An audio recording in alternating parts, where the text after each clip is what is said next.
Ay, se nos cortó la música. Te damos la más cordial bienvenida a nuestro programa de hoy, Ojo con los Medios por Elavia Ayala, como siempre en este nuevo horario de las 22:30. ¿Cómo le va, doctor? ¿Cómo se siente a estas altas horas? Bien, bien. Excelente. Ahí disfrutando de esta... A ver si le ponemos un poquito de fondito a... tema de Michael Jackson, hecho por dos chelistas. Esto es en Tokio. La rompieron los muchachos. El otro día hicieron algunas revelaciones sobre la vida de Michael Jackson. No vamos a entrar en esos detalles porque no somos un programa de chimentos, pero mañana lo haremos. Mañana sí seremos un programa de chimentos. Bueno, esperemos que estés bien, todo tranquilo del otro lado. Vamos a charlar un poco, como siempre, de política internacional. Y al inicio del programa de hoy nos vamos con la tapa del día. A ver hacia dónde nos lleva la tapa del día. Dale.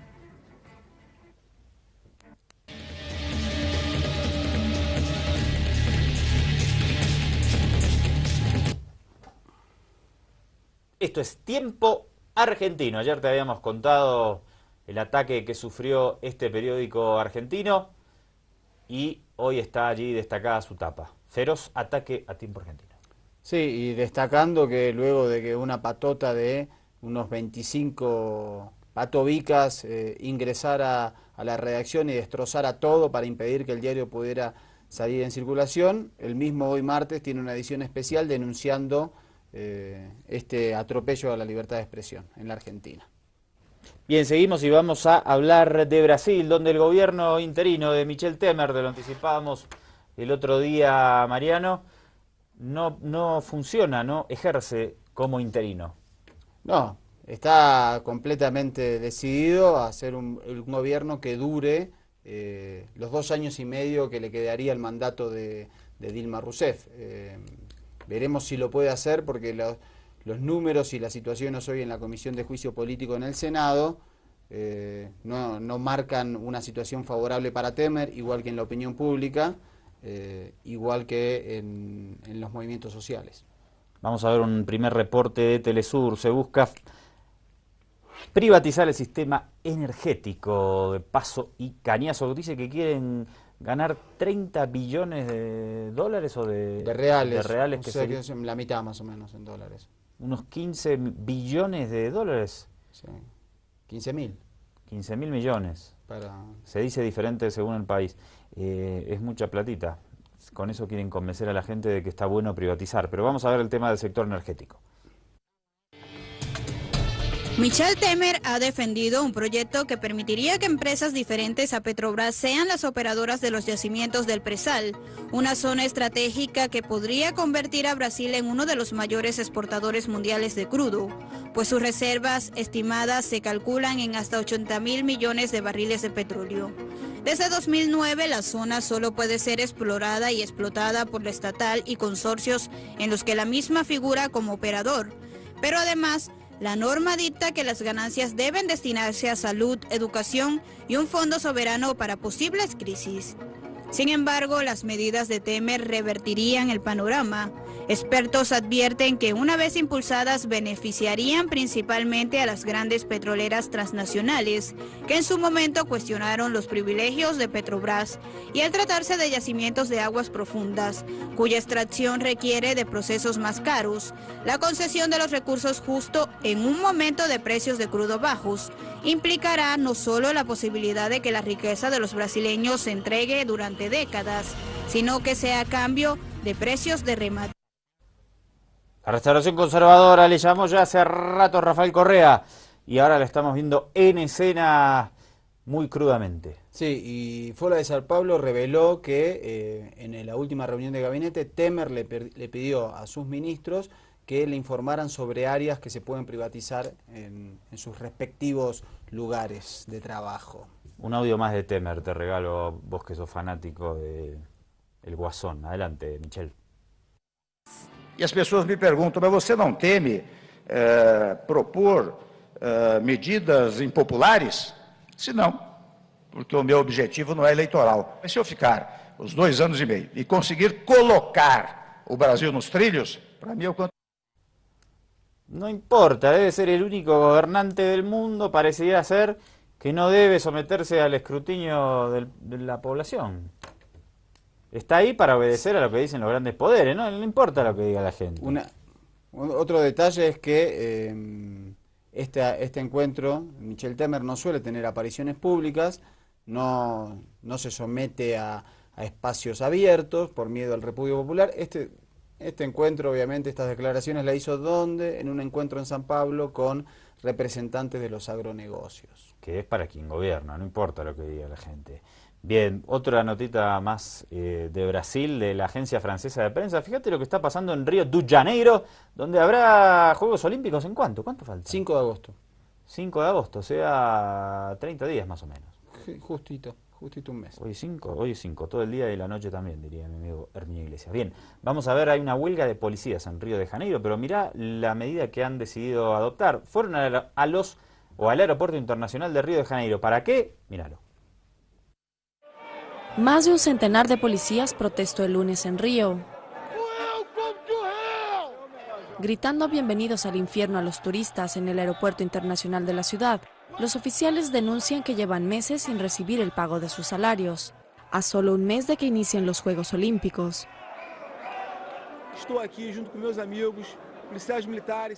Estoy aquí con mis amigos, policías militares, civiles y bomberos, porque estamos sin salario, estamos sin recibir salario. Cada día que pasa un policía militar muere. Ayer murió un bombero, él dejó a 2 hijas y a su esposa embarazada. Eso es una vergüenza en Río de Janeiro. ¿Qué olimpiadas son esas? Esta terminal será uno de los principales puntos de llegada de 500.000 de turistas, que se espera durante los Juegos Olímpicos que se inauguran el 5 de agosto. Los trabajadores de los servicios de emergencia recordaron que unos 50 policías han muerto en lo que va del año, durante operativos para controlar la criminalidad. No estoy a favor de esta manifestación, estoy a favor de las Olimpiadas y vamos a mostrar al mundo que vamos a lograr hacer unas Olimpiadas bonitas, seguras, y que Río de Janeiro tiene que estar seguro no solo en las Olimpiadas, sino todo el año. Es raro, pero no creo que necesariamente de una mala manera. Creo que es bueno que la gente pueda protestar por lo que quieren. Los uniformados realizan protestas desde la semana pasada, en momentos que Río está al borde de la bancarrota. Un rescate de emergencia de unos 897 millones de dólares fue liberado por el gobierno federal la semana pasada y debería permitir que los sueldos sean abonados. Bueno, Río de Janeiro, Mariano, en esta lista que estamos haciendo teórica de países y ciudades donde se puede ir uno a visitar tranquilo, queda excluida. Río de Janeiro históricamente fue una ciudad muy violenta, una criminalidad muy alta, una conflictividad social muy fuerte y con fuerzas de seguridad que en este caso protestan porque dicen que los asesinan, pero también hay otra realidad. Otra realidad adicional es la de los asesinatos de las fuerzas de seguridad en Brasil. Específicamente en Río de Janeiro, con el tema de la favela, son muchísimos los ajusticiamientos que se dan ahí. Vamos a ver un reporte al respecto de la televisión española. El informe se llama Mataste a mi hijo. Dice que de 2005 a 2014 hubo en el estado de Río de Janeiro casi 8.500 homicidios cometidos por agentes que estaban de servicio. La mayoría de las víctimas eran jóvenes, negros y pobres. Concluimos que la policía militar utiliza su fuerza de forma innecesaria, excesiva y arbitraria, sin respetar las leyes internacionales. También asegura que la policía con frecuencia retira los cadáveres y altera el lugar del crimen colocando armas o drogas. La estrategia en Brasil para combatir el narcotráfico y la violencia ha fracasado, señala Amnistía Internacional, y deja una estela de sufrimiento y de injusticias como la que cuenta la madre de una de esas víctimas. A mi hijo le pidieron la documentación, vieron que tenía todo en regla y le dijeron que se fuera. Cuando se dio la vuelta le dispararon por la espalda. Y la mayoría de crímenes como estos, dice Amnistía, no se investiga. Hace 4 años se abrieron más de 200 investigaciones de homicidios cometidos por policías. En tan solo una de ellas se presentaron cargos contra un agente. El resto continúan abiertas. 8.500 asesinatos protagonizados por las fuerzas de seguridad contra gente joven, contra negros, contra gente pobre, es un número muy significativo. Número tremendo, es número descomunal. En apenas 10 años son 850 crímenes aproximadamente por año, superando holgadamente lo que hemos mostrado muy fuerte sobre Estados Unidos también, ¿no? Bueno, la situación de exclusión, criminalidad, fuerzas de seguridad corruptas, violentas, un escenario explosivo, y se vienen los Juegos Olímpicos en un mes. Hágame el favor de mañana traer alguna nota sobre un país donde se pueda ir a estar tranquilo unos días. Islandia. Islandia no, ahora Claro. si él se tuvo que renunciar el primer ministro por No, un escándalo. pero están todos felices con sus vikingos, con lo que hicieron en la Eurocopa. Pero Islandia es un frío ahí, en hielo tenés que llegar. Acá hace un calor. Así- Pero al lado de Islandia esto es el Caribe, Eso puede ¿no? ser, eso puede ser. aunque ahora están en verano, debe hacer 20 horas de luz en Islandia ahora. Más o menos, sí, sí, sí. Bueno, un abrazo a la gente que nos ve en Reykjavik, incluida nuestra amiga Björk. Una etapa más del día, vamos a ver, nos llega desde España, Meta. Ahí está ABC, nuestros queridos amigos del prestigioso periódico ultraconservador y derechista de Madrid. Mauricio Macri, presidente argentino. Lo veo más gordito en la foto. Me parece que es más por el perfil en que fue hecha la foto. Me alegro el resultado que tuvo Rajoy, dice. Bueno, muy bien, no le fue a Rajoy. Aunque mejoró, fue el único que mejoró. Desde ese punto de vista, ganó. Espero que siga la recuperación. Y después, en sintonía con lo que suele decir el diario ABC, La Razón y otros periódicos derechistas en España, dijo que el kirchnerismo y la agrupación Podemos de Pablo Iglesias fue financiada por el chavismo. Tiene razón, ¿no?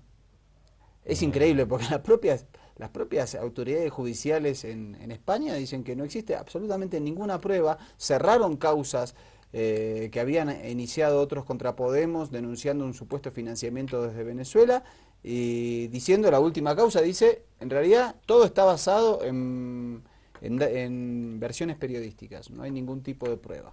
Lo que no cuenta Macri es que su padre fue financiado por la dictadura militar argentina. Con ella hizo negocios y se hizo millonario. Pero Claro, bueno. muchos empresarios efectivamente se beneficiaron de las dictaduras por las transferencias de recursos, etc. Pero bueno, es un detalle, ¿no? En el marco de la buena onda, lo digo como siempre. Momento de hacer un corte aquí en Ojo con los Medios, hoy día martes.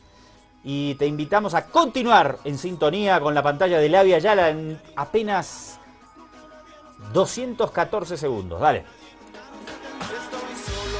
Solo del lado de la gente nací solo, porque a mamá le dio la gana, yo soy solo.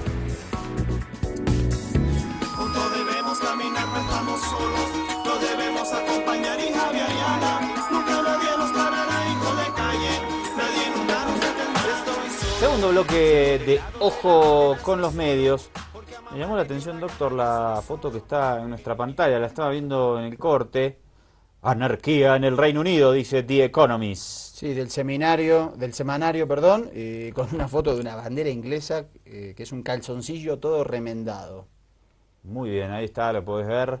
Anarquía en el Reino Unido. Vamos a hablar un rato del Brexit, si le parece, porque queríamos charlar sobre este tema y sobre la derechización que se está produciendo en el viejo continente, en las Europas. Vamos a repasar varias informaciones al respecto y las vamos a ir comentando. En principio, la reacción de Angela Merkel tras el triunfo de los euroescépticos en el Reino Unido. A ver qué decía la canciller alemana, la abanderada de la Unión Europea, la líder. Claro, o sea, Alemania y Francia son las dos cabezas de la Unión Europea. Dale.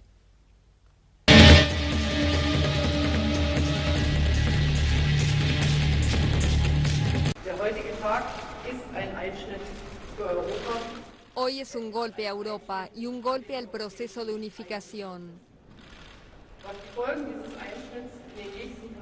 ¿Cuáles serán las consecuencias de esto en los próximos días, semanas, meses y años? Dependerá de si nosotros, los otros 27 miembros de la Unión Europea, demostramos no sacar conclusiones rápidas y simples del referéndum en Gran Bretaña, que solo dividirían más a Europa.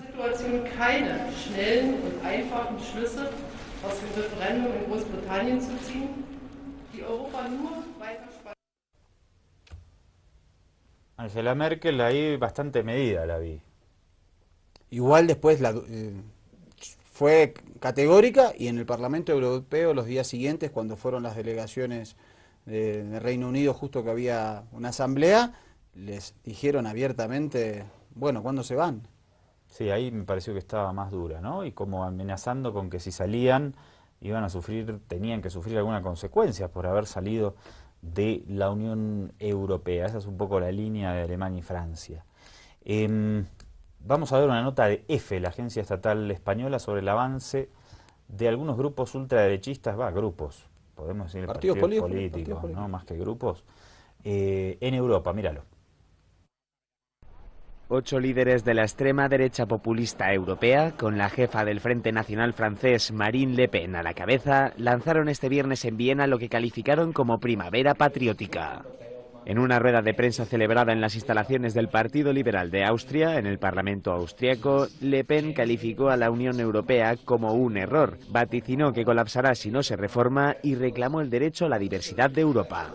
El Brexit sería el inicio de una Europa a la carta y que asegura que tiene ya sus inicios en la propia situación británica y en la de Dinamarca. Mientras tanto, ante el Parlamento austriaco, donde se dieron cita los líderes de la ultraderecha de Europa, se manifestaron decenas de militantes izquierdistas austriacos para expresar su repudio a las políticas y mensajes de esos políticos, entre los que además de Le Pen se encontraba el líder del FPÖ austriaco, Heinz Christian Strache, y representantes de la derecha populista de Alemania, el Reino Unido, Italia, Bélgica, la República Checa y Rumanía.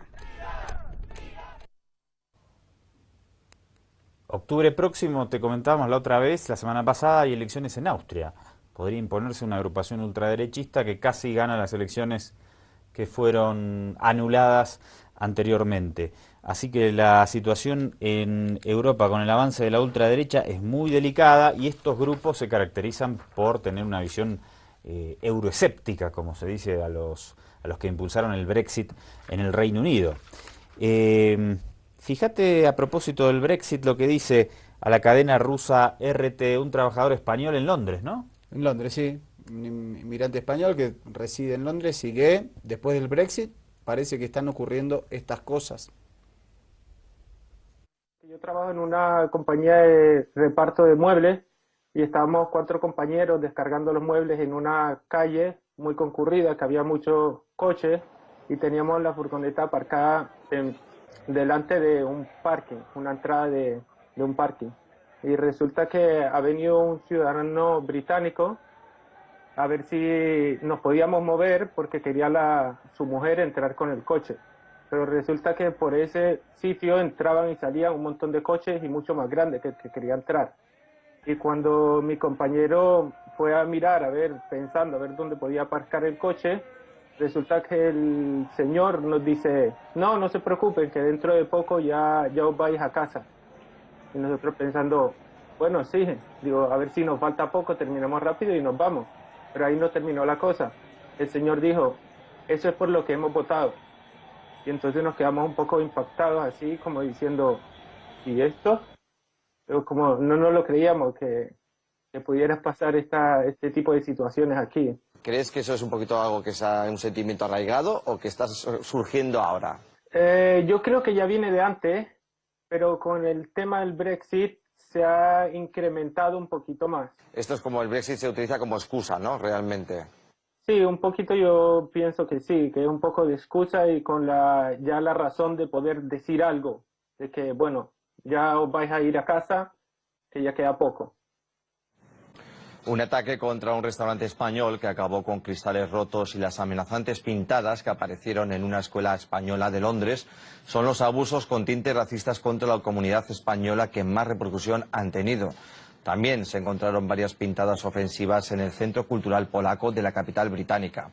Además, se han producido varias agresiones contra esta comunidad en el centro del país. En particular, se repartieron folletos xenófobos contra estos ciudadanos en automóviles y propiedades de la ciudad de Huntingdon.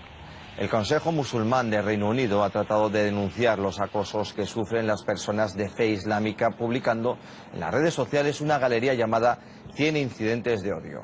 Sus miembros han pedido al gobierno reforzar la seguridad de los inmigrantes, una petición ante la cual el Ejecutivo reaccionó asegurando que incrementará el presupuesto para luchar contra los crímenes de tinte racista.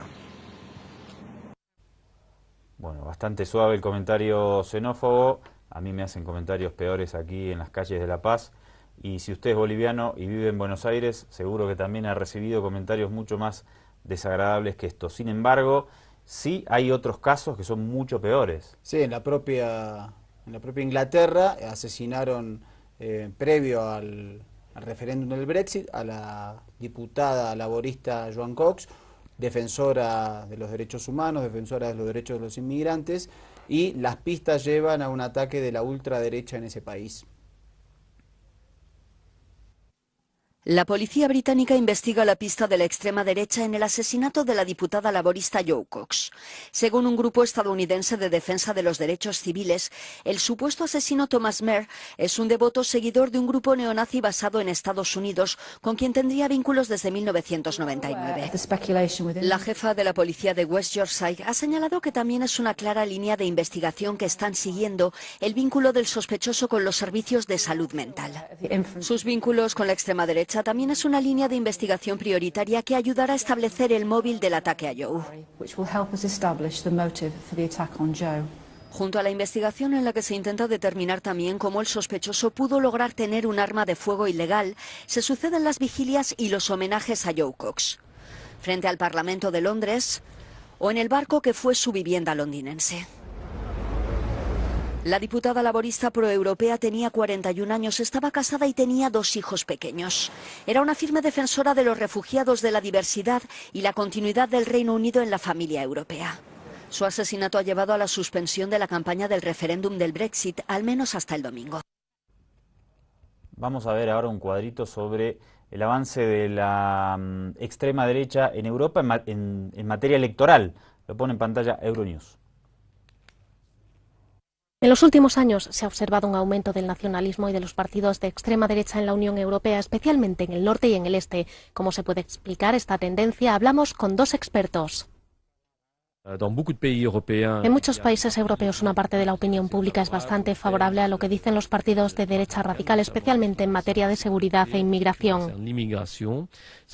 Esto ya ocurría antes y ahora con temas tan actuales como los refugiados, la amenaza terrorista, incluso si son 2 asuntos diferentes, pero que están relacionados en los discursos de los partidos.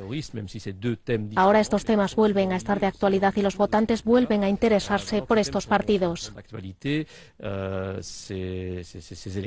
à nouveau ont tendance à revenir vers ces partis-là. Uno de los elementos que influyen en los votos de la extrema derecha es la ansiedad. Está claro que la situación económica, desde la crisis financiera, desde la crisis económica y social o incluso la crisis moral de 2008, genera mucha más ansiedad en segmentos más amplios de la población y, por tanto, tiene que haber una reflexión sobre la manera en que se entiende esta crisis. Y el miedo y la incertidumbre a la salida del Reino Unido de la Unión Europea también genera temores no solo en los ciudadanos de otros países que moran ahí, sino también en quienes tienen negocios. En este caso, este negocio es una cervecería y te lo cuenta la cadena alemana Deutsche Welle. Reina un ambiente de resaca tras el Brexit, especialmente para el alemán Benedikt y el irlandés Steve. Desde hace un año son propietarios de una pequeña cervecería en Londres y con la salida de Reino Unido de la Unión Europea su futuro se torna incierto. Somos 4 socios, un alemán, un irlandés y 2 suecos. La primera duda atañe a nuestra propia situación aquí como extranjeros. La segunda duda se refiere a los 4 ingredientes de nuestra cerveza. La cebada y el agua vienen de Londres, el lúpulo de otros lugares y la levadura parece que la conseguimos de forma segura. No, la levadura viene de la Unión Europea, de Bruselas. Oh, viene de Bruselas, cierto. Así que de 4 ingredientes solamente 2 están seguros.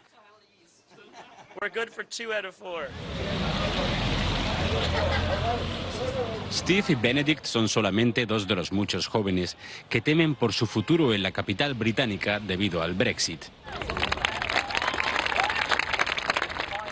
Por eso cientos de londinenses jóvenes se manifestaron el fin de semana ante el Parlamento para mostrar su ira.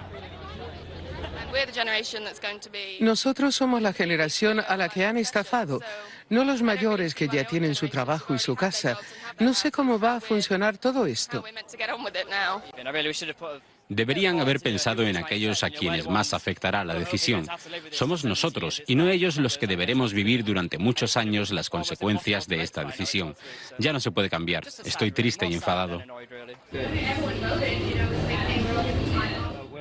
También para Steve y Benedict el resultado del referéndum es un shock.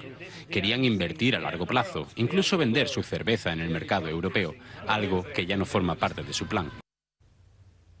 Bueno, hay mucha tela para cortar en torno al Brexit. Un dato, por ejemplo, para empezar nada más, es que quienes querían permanecer en la Unión Europea ganaron, por ejemplo, en las grandes ciudades del Reino Unido, ganaron en Escocia, ganaron en Irlanda del Norte, pero en otras ciudades y en zonas más rurales se impusieron finalmente, por muy poquito, las voluntades para salir de este organismo europeo.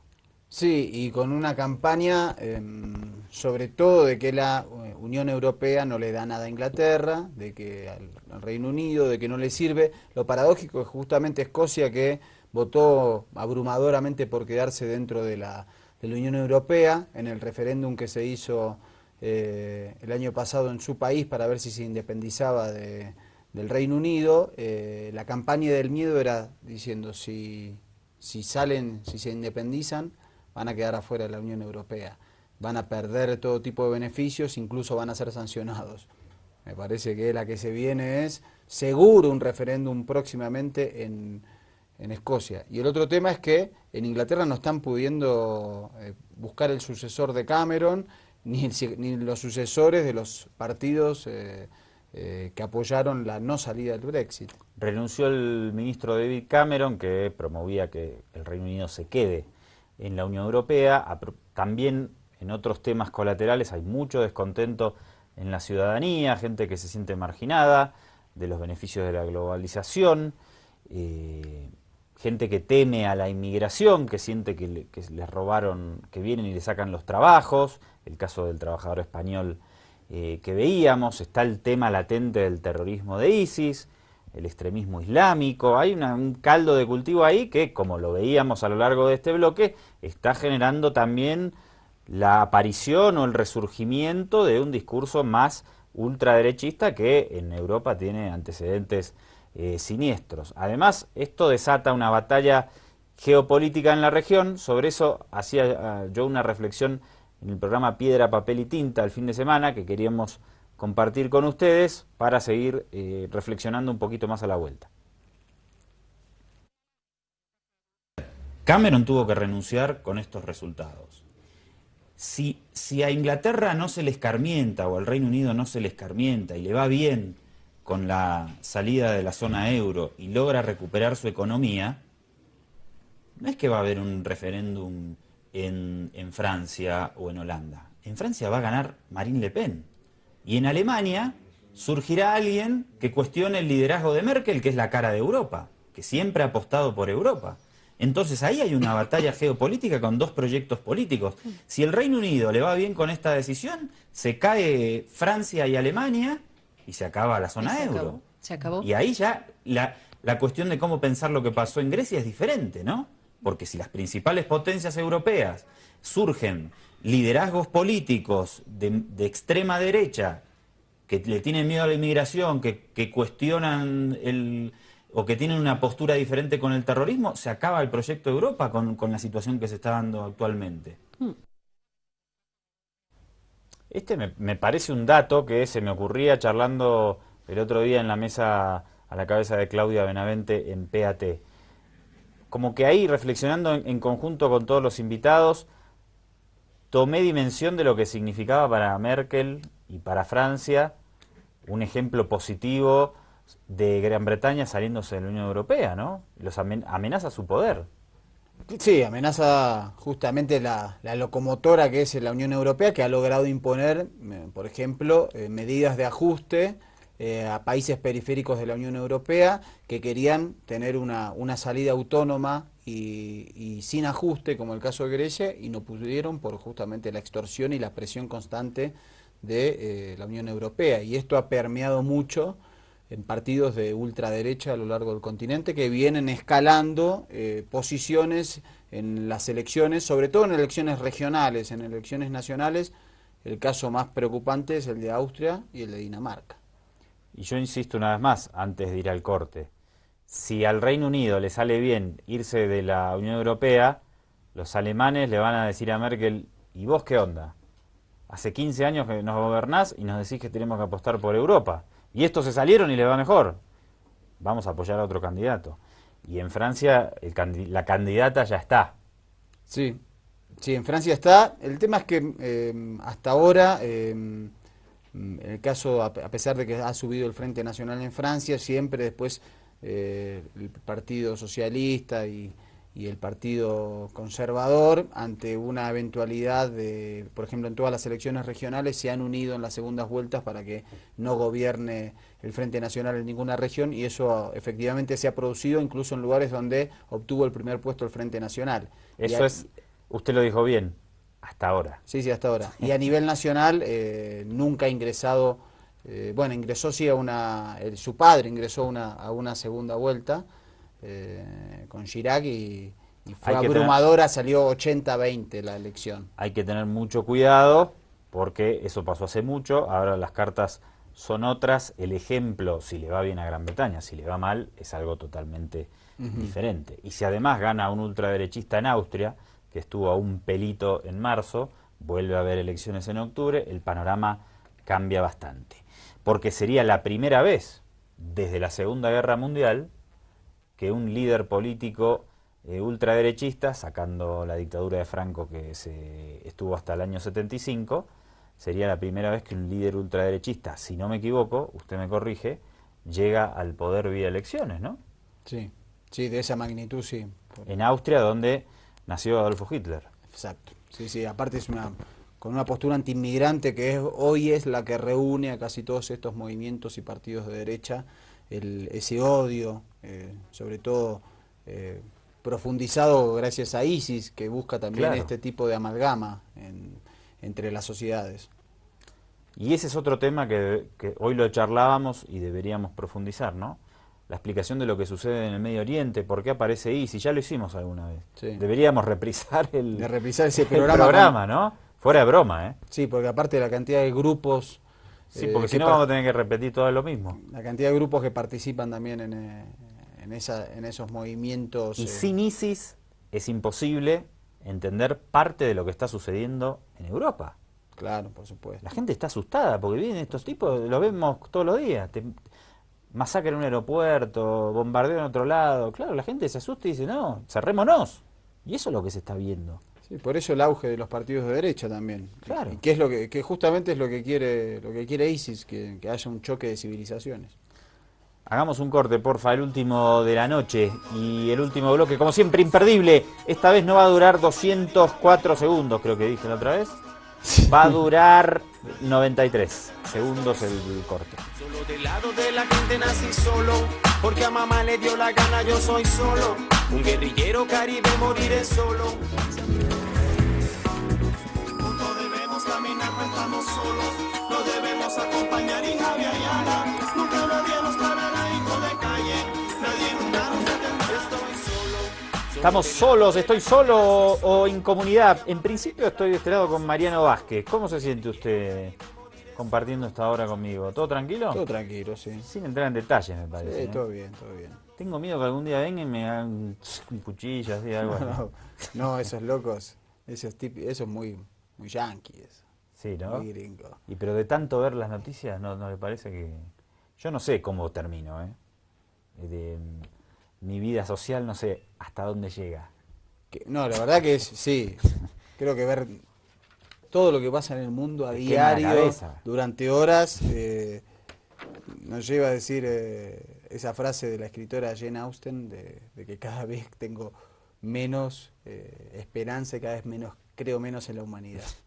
Claro, pero a vos te pasa lo mismo del otro lado si seguís la política internacional.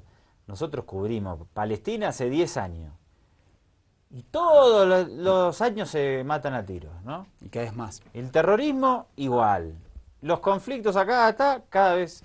Y decís, pero esto no se acaba nunca. Y entonces decís, no, ahora nos vamos a sentar a negociar y tal.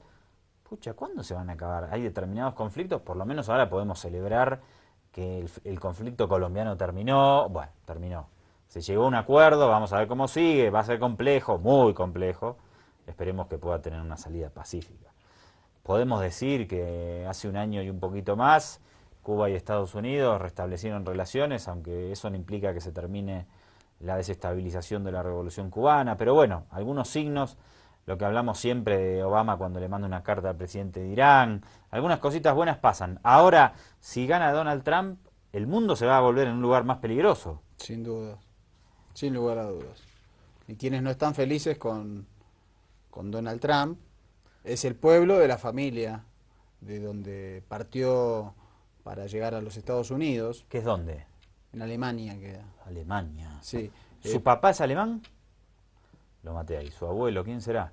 No, sus padres creo que vienen de filiación más atrás. Bien, vamos a ver la nota. ¿Qué dicen en el pueblo de donde es la familia Trump en Alemania? Deutsche Welle, cadena estatal de ese país.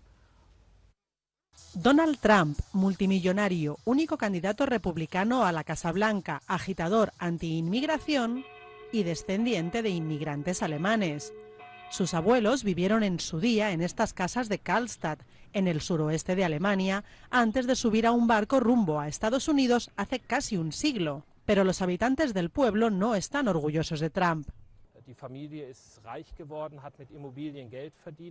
Los Trump se hicieron ricos con negocios inmobiliarios. Eso es un gran logro, pero ya no viven en el pueblo. ¿Por qué deberíamos estar orgullosos?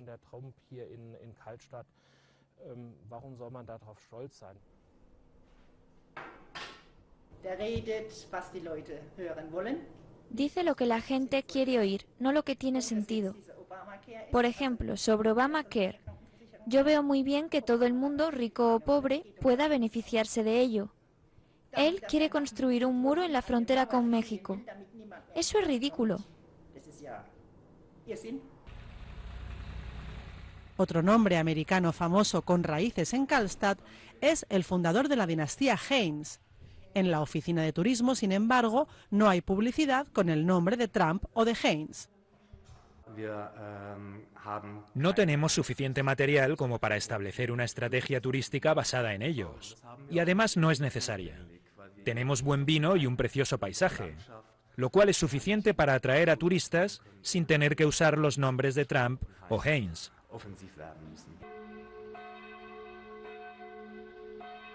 Pese al interés mediático generado por el candidato a la Casa Blanca, todo lo que Karlstadt quiere es seguir viviendo en calma. Bueno, mire, usted no será candidato a presidente, pero yo voy a ir a España a buscar al pueblo donde ustedes vienen sus ancestros para ver si están orgullosos o no. ¿De dónde sería eso? San Mamés de la Ribera, en Lugo y Madrid. Bien, voy a ir ahí a ver qué dicen de los Vázquez. O sea, Galicia y Madrid. Debe ser la mitad de la ciudad más o menos. Porque Vázquez, ¿no? No, igual San Mamés de la Ribera son 4 casas. Bien, deben ser todos primos suyos. Voy a ver qué opinan. A ver, les voy a llevar los programas de Ojo con los Medios. Creo que van a estar felices. Bueno, vamos a Francia, por favor. Hay desde hace rato un problema con la reforma laboral. Tanta vorágine informativa no nos permitió detenernos en este conflicto que está bueno. Y hay desde hace meses prácticamente, sí, desde abril, movilizaciones callejeras bastante importantes. Vamos a ver un pequeño fragmento en 1 minuto 20 de la televisión española.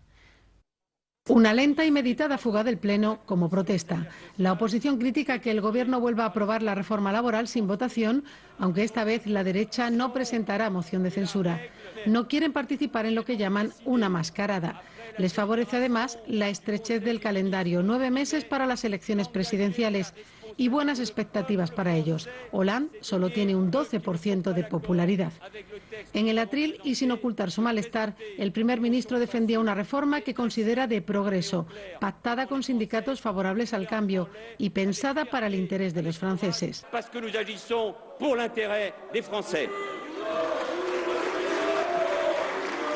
Así las cosas, si en 24 horas no hay moción de censura, se dará por aprobada. Queda por ver si la presenta la izquierda con diputados críticos de las filas socialistas, como intentaron en mayo. Esta vez hay, sin embargo, amenaza de expulsión del partido y las primarias de enero ofrecen la ocasión de lavar los trapos sucios en casa.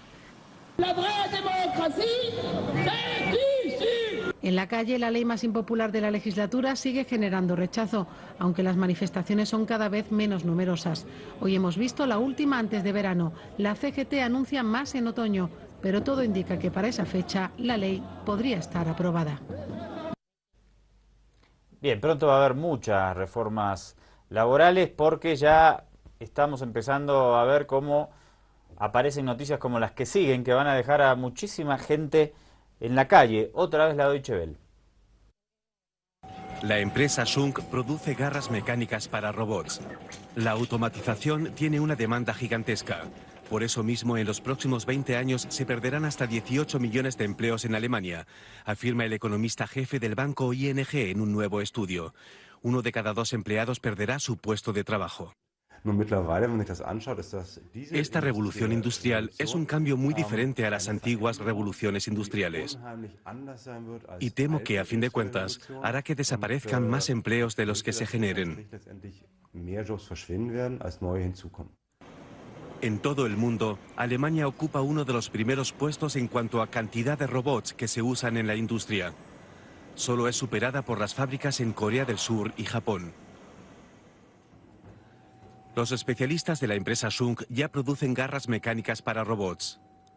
Servirán para incrementar la productividad de empresas industriales, siempre en cooperación con los humanos, de forma inteligente y autónoma.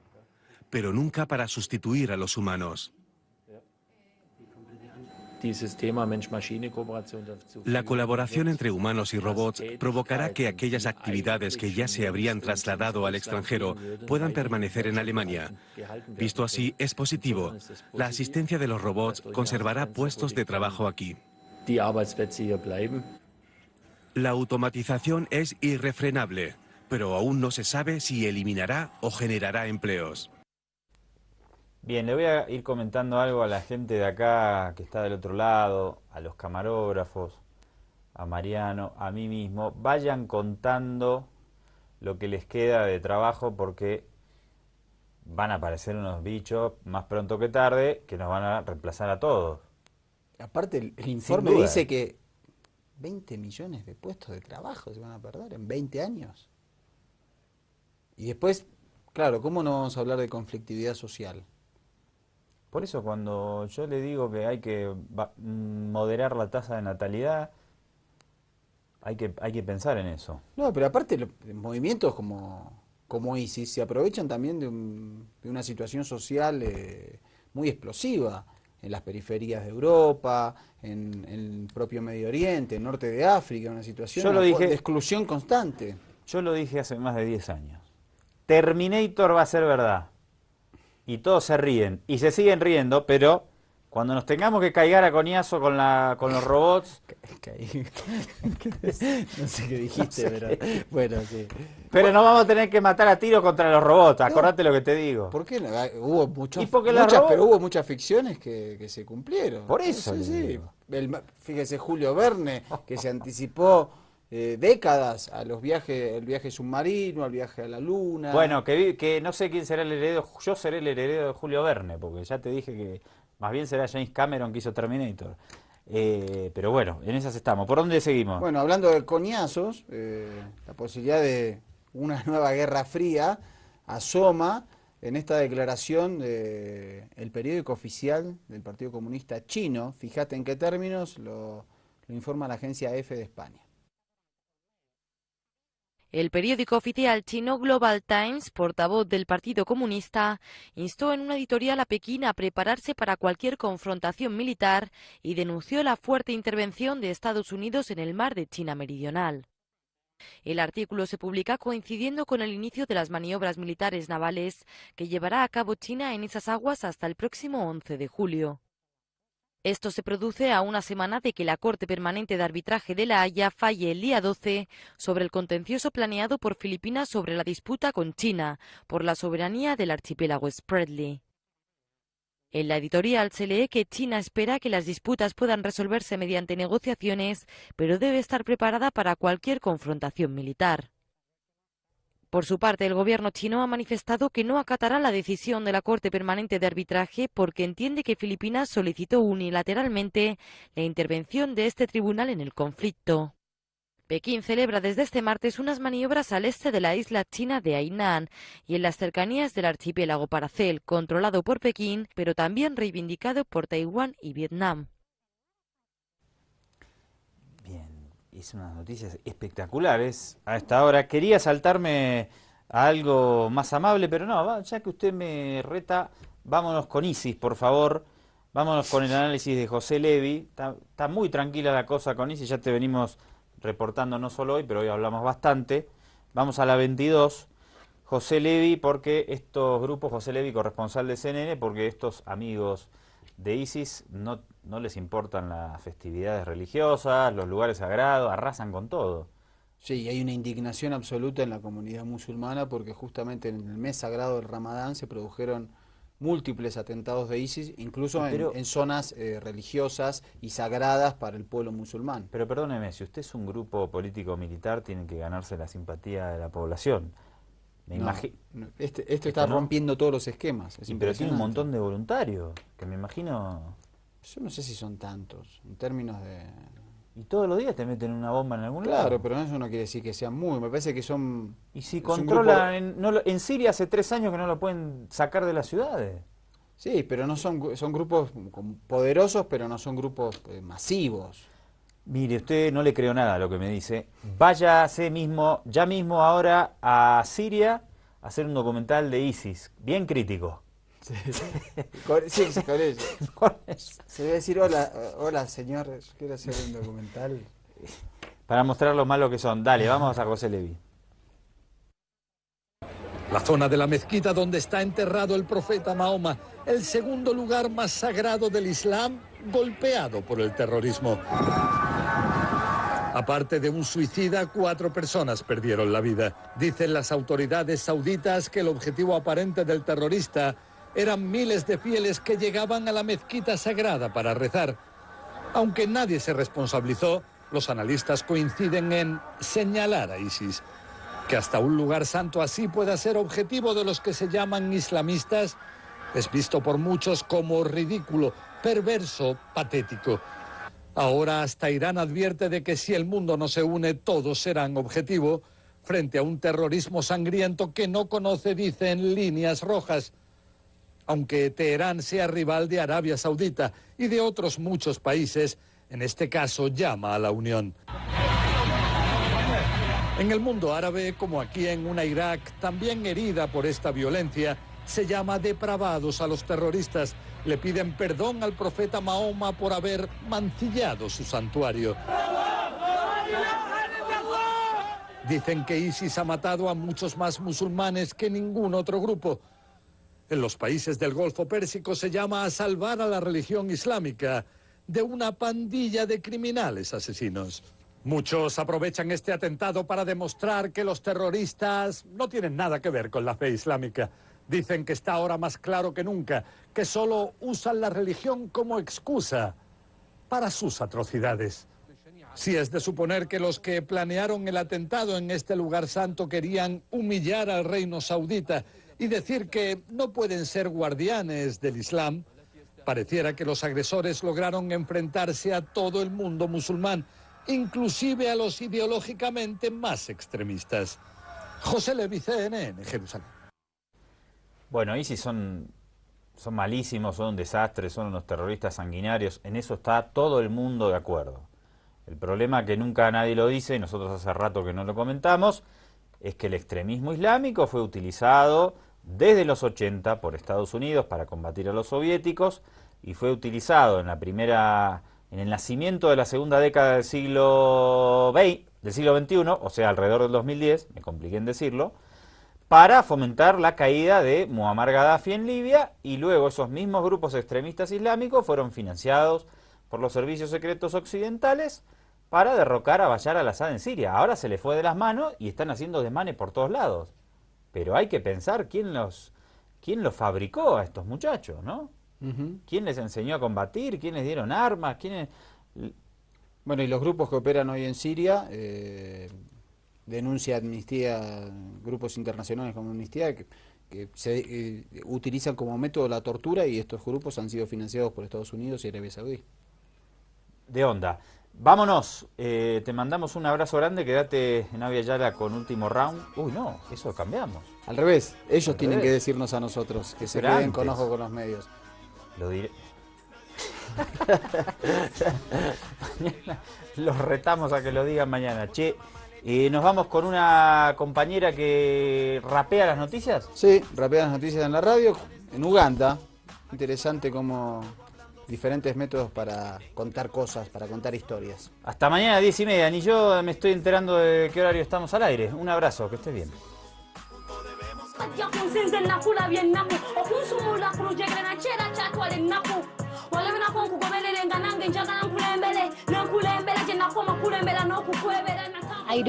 Hago muchas cosas que las muchachas no suelen hacer, como trepar a los árboles, hacer piruetas, bailar breakdance. Tiene 14 años, se llama MC Loy y es la rapera más joven de Uganda. Es una estrella de la televisión, famosa por rapear las noticias en la emisora NTV.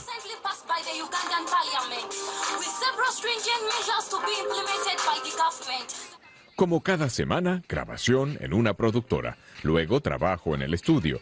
Con este nuevo formato quieren atraer la atención de jóvenes y niños. Despite concern that the bill might hurt the economy and send back tobacco farmers back to poverty. Making them to get to know what's Así pueden conocer lo que pasa en el país y fuera de él. Es una ayuda para saber lo que está pasando en el mundo. Porque si tú vives en el mundo pero no sabes nada de él, podrías tener muchos problemas. La mitad de la población de Uganda tiene menos de 15 años de edad.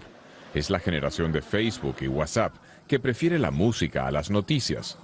Así que lo más lógico era que se empaquetara la información en formato musical. Zoe Kabuye, como se llama en realidad, compra el periódico siempre que puede. Le entristece que en Uganda muchos menores no vayan a la escuela. No llevarlos al colegio es un delito contra los niños. No puedo recriminar a los padres que no tienen dinero para llevar a los niños al colegio, pero sí lo hago con el gobierno por no ofrecer una infraestructura escolar.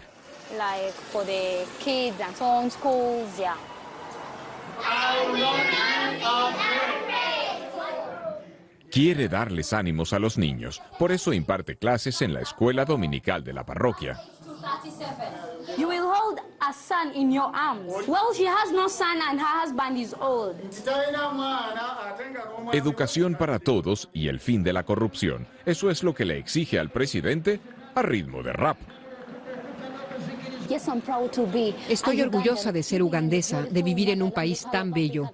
La perla de África donde cada día y cada noche crecen los hospitales, el sistema educativo y mucho más. Pero necesitamos más todavía y yo quiero ser la primera mujer presidenta de mi país, Uganda, la perla de África. Ya está, le he dejado muy claro que quiero ser presidenta, así que ya puede ir preparándose para MC Loy. Algún día me sentaré en su lugar. Pero según la Constitución solo podrá presentarse cuando tenga 35 años. Mucho tiempo, pues, para hacer campaña entre la juventud ugandesa.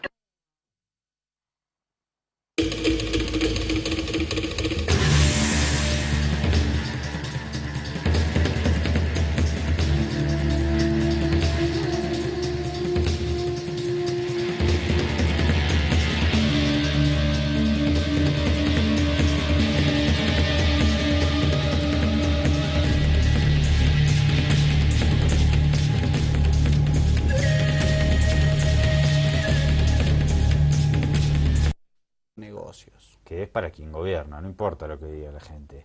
Bien, otra notita más de Brasil, de la agencia francesa de prensa. Fíjate lo que está pasando en Río de Janeiro, donde habrá Juegos Olímpicos. ¿En cuánto? ¿Cuánto falta? 5 de agosto. 5 de agosto, o sea, 30 días más o menos. Justito un mes. Hoy 5, todo el día y la noche también, diría mi amigo Herminio Iglesias. Bien, vamos a ver, hay una huelga de policías en Río de Janeiro, pero mirá la medida que han decidido adoptar. Fueron al Aeropuerto Internacional de Río de Janeiro. ¿Para qué? Míralo. Más de un centenar de policías protestó el lunes en Río, gritando bienvenidos al infierno a los turistas en el Aeropuerto Internacional de la ciudad. Los oficiales denuncian que llevan meses sin recibir el pago de sus salarios, a solo un mes de que inicien los Juegos Olímpicos.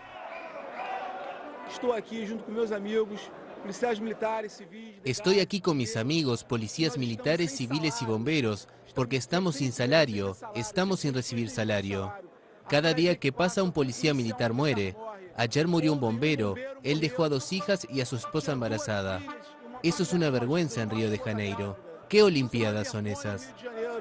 ¿Qué olimpiadas es esa? Esta terminal será uno de los principales puntos de llegada de 500.000 de turistas, que se espera durante los Juegos Olímpicos que se inauguran el 5 de agosto. Los trabajadores de los servicios de emergencia recordaron que unos 50 policías han muerto en lo que va del año, durante operativos para controlar la criminalidad. No estoy a favor de esta manifestación, estoy a favor de las Olimpiadas y vamos a mostrar al mundo que vamos a lograr hacer unas Olimpiadas bonitas, seguras, y que Río de Janeiro tiene que estar seguro no solo... El día Mariano no funciona, no ejerce como interino. No, está completamente decidido a hacer un gobierno que dure los 2 años y medio que le quedaría el mandato de Dilma Rousseff. Veremos si lo puede hacer porque los números y las situaciones hoy en la Comisión de Juicio Político en el Senado no marcan una situación favorable para Temer, igual que en la opinión pública, igual que en los movimientos sociales. Vamos a ver un primer reporte de Telesur. Se busca privatizar el sistema energético de Paso y Cañazo. Dice que quieren ganar 30 billones de dólares o de reales. De reales, que sería la mitad más o menos en dólares. Unos 15 billones de dólares. Sí. 15.000. 15.000 millones. Se dice diferente según el país. Es mucha platita. Con eso quieren convencer a la gente de que está bueno privatizar. Pero vamos a ver el tema del sector energético. Michel Temer ha defendido un proyecto que permitiría que empresas diferentes a Petrobras sean las operadoras de los yacimientos del Presal, una zona estratégica que podría convertir a Brasil en uno de los mayores exportadores mundiales de crudo, pues sus reservas estimadas se calculan en hasta 80.000 millones de barriles de petróleo. Desde 2009 la zona solo puede ser explorada y explotada por la estatal y consorcios en los que la misma figura como operador, pero además la norma dicta que las ganancias deben destinarse a salud, educación y un fondo soberano para posibles crisis.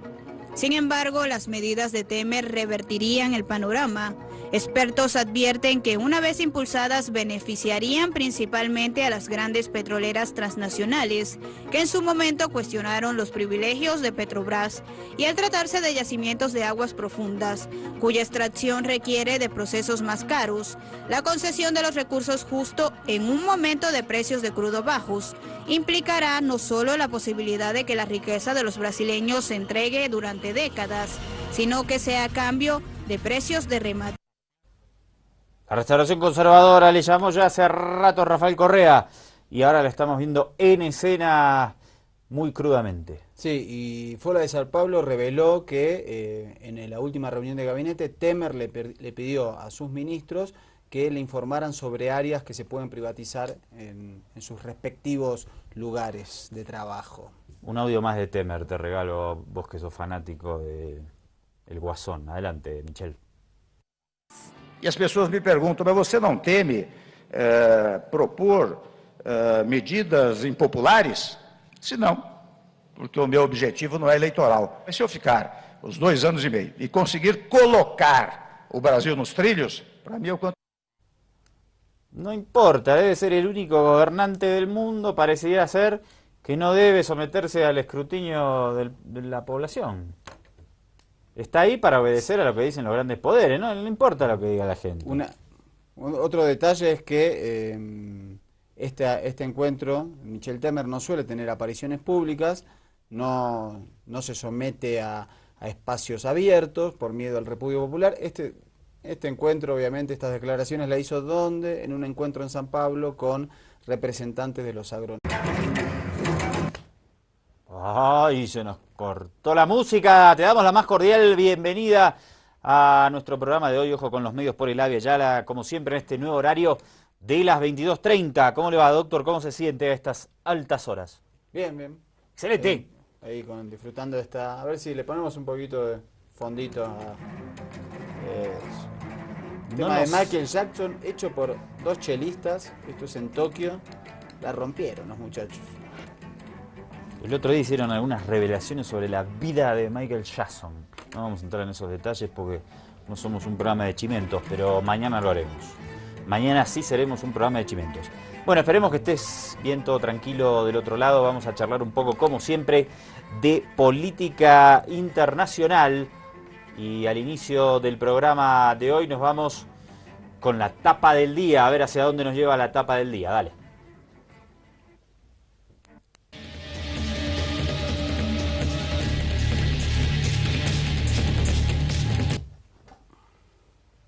Esto es Tiempo Argentino. Ayer te habíamos contado el ataque que sufrió este periódico argentino y hoy está allí destacada su tapa. Feroz ataque a Tiempo Argentino. Sí, y destacando que luego de que una patota de unos 25 patobicas ingresara a la redacción y destrozara todo para impedir que el diario pudiera salir en circulación, el mismo hoy martes tiene una edición especial denunciando este atropello a la libertad de expresión en la Argentina. Bien, seguimos y vamos a hablar de Brasil, donde el gobierno interino de Michel Temer, de lo anticipábamos el otro... Las Olimpiadas, sino todo el año. Es raro, pero no creo que necesariamente de una mala manera. Creo que es bueno que la gente pueda protestar por lo que quieren.